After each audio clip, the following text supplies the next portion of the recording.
নমস্কার, আমি সঙ্গীতা। আজ আপনাদের কাছে থানকুনি পাতা সম্বন্ধে কিছু বলার জন্য চলে আসলাম।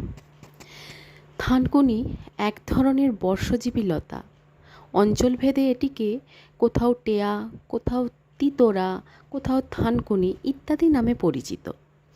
মাটির ওপর লতা বেয়ে বেড়ায় এবং লম্বা বৃন্তের ওপর গোলাকার খাঁজকাটা কিনারাযুক্ত পাতার উপর দিয়ে মুখ করে থাকে।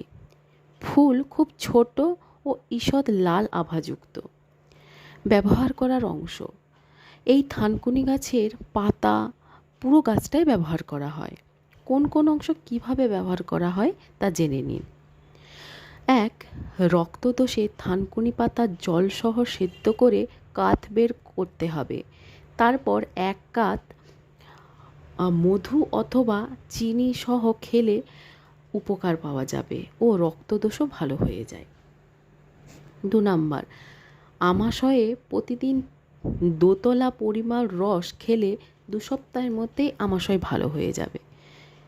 3 নাম্বার, জ্বর হলে থানকুনি পাতার রস 1 তোলা ও শিউলি পাতার রস 1 তোলা একত্রে মিশিয়ে সকালে খেলে কয়েকদিনের মধ্যেই রোগী ভালো হয়ে যাবে। 4 নাম্বার, কাশি হলে থানকুনি পাতার রস শুঁটের গুঁড়া সহ চেটে খেলে কাশি ভালো হয়ে যাবে। 5 নাম্বার, মেহরোগে থানকুনি বেটে 2 তোলা পরিমাণ রস প্রতিদিন সকালে মিছরি সহ খেলে বিশেষ সুলভ পাওয়া যাবে। এইভাবে আপনারা থানকুনি পাতা খেয়ে দেখবেন, খুব কাজ দেবে।